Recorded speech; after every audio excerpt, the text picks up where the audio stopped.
Magandang araw mga kaibigan. Bigyan natin ng reaction, opinion itong article published sa Billionario News Channel. Title, DICT, Department of Information and Communications Technology, Cyber Security Undersecretary resigns just weeks after appointment. The ICT Undersecretary has resigned less than a month after being appointed by President Marcos Jr. According to a report by Abante, USEC for Cybersecurity Julius Gorospe stepped down effective March 15, 2026. He had only taken his oath on February 2, 2026. So, ngayon, halos magtatatlong linggo pa man siya. Wala pa nga. Gorospe was expected to lead national cybersecurity initiatives, particularly efforts to strengthen the National Security Plan and Advanced Digital Bayanihan Program. Despite these responsibilities, the source said Gorospe was allegedly not allowed by DICT Secretary Henry Aguda and Yusek Faye Condes Disagon to attend the ASEAN Cyber Meeting. Grabe.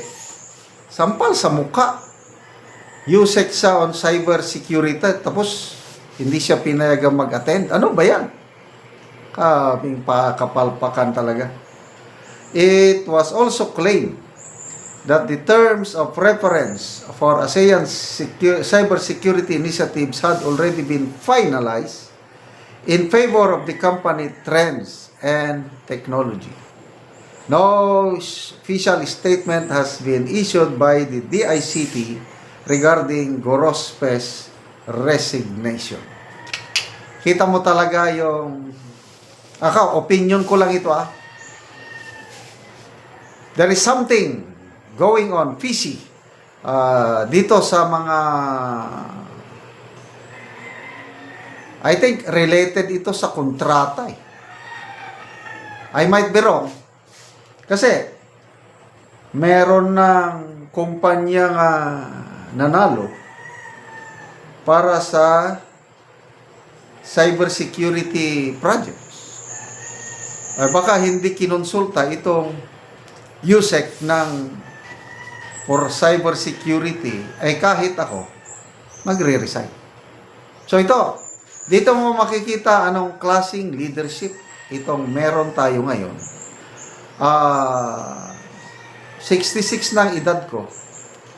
Itong administrasyong ito, ang nakita ko na halos buwan-buwan may nagre-resign.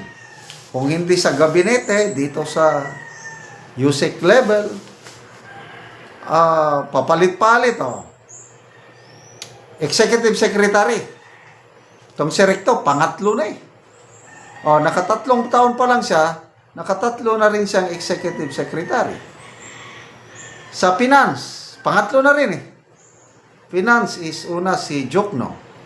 Tapos, itong si Recto, tapos may pangatlo ngayon. Ang dami ng mga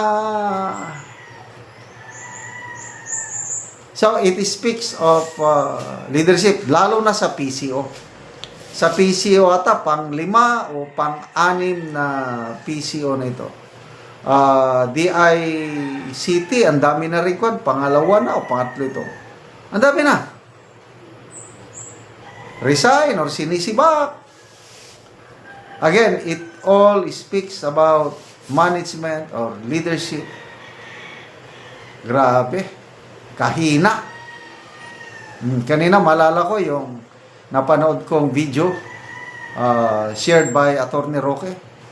Pinagtawanan ang ating presidente sa isang game show sa Australia. Ano yon? Game show, ang tanong sa mga contestant is, Philippine President failed twice in a subject in Oxford University. What subject is this? Or was this? Ha? Sabi ko, na bagsak siya sa isang subject twice pa. So, pinagpilian, law, politics, economics. My guess is siguro economics. But ang tamang sagot is, he failed twice in politics. Woo! Ano, nakaka-proud or nakakaya? Presidente pinagtatawanan sa ibang bansa. Nang dahil sa, okay lang sana, i-feature ka sa isang game show, kaya lang yung magandang bagay tungkol sa ating presidente, okay sana yun. Kaya lang hindi. Kapal pa kanya. Hindi tayo kasi naniwala na drop out o student siya nung bago mag-election ng 2022. Ginawang issue yan na undergraduate siya. Tayo naman, di tayo maniwala. Talagang, budol talaga tayo. And now, siya ang ating commander-in-chief, siya ang ating captain of the ship. Wala na. So, there's so much corruption going on sa hindi lang DPWH. Halos lahat na ng department ng ahensya. Bakit? Walang pakialam ang Pangulo eh. Ano yung kwento ni BP Sara? Halos hindi siya nagtatawag ng cabinet meeting. Masipag lang siya first weeks, few months. After that, hindi na nagtrabaho. Wala nang cabinet meeting. Kanya-kanya ng arangkada. Walang vision ba? Walang leadership. Kaya ito, nagkakaluko-luko na tayo. Bakit tayo nagkaganito? Di ba tanong niya yan? Yung corruption issue ng flood control. Bakit tayo umabot ng ganito? Ikaw din na makasagot, Mr. President. Kaya kung yung leader na, yung magaling na leader kasi, napupursight mo yung problema. Bago mangyari yung problema, you take now the action para hindi mangyari yung problema. Yun ang magaling na leader. Ang sa kanya, sa tingin ko, sa kanya is reactionary leader. Saka na lang siya gagalaw kung nandyan ng problema. Kaya ito ngayon, nagkaloko-loko na tayo. Salamat mga kaibigan sa inyong pagsubaybay sa ating channel. Nakakatulong kayo ng malaki sa Tribong Talandig ng Bukidnon dahil ang income natin sa channel na ito is pantulong po sa tribo. Namimigay tayo ng libreng yero at pako para makapagpatayo naman sila ng mas maayos na tirahan. Panoorin nyo ang video na ito. So karon mo na ni ang yero nga ipangatag namo sa mga tao. So muna ni sila.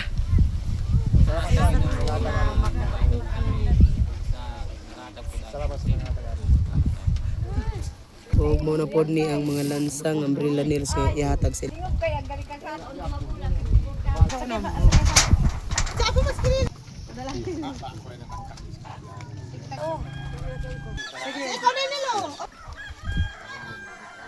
Walong kapamilya ang nagkuha karon og gyero. Motor lang ang kargahan.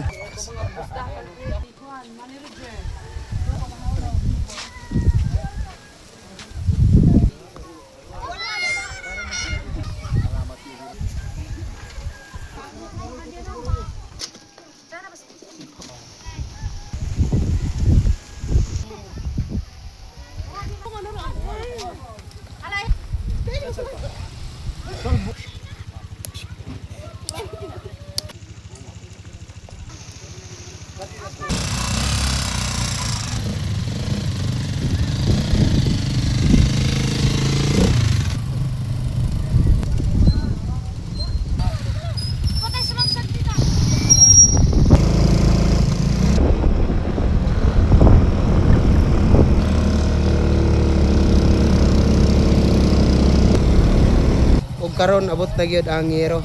Kuna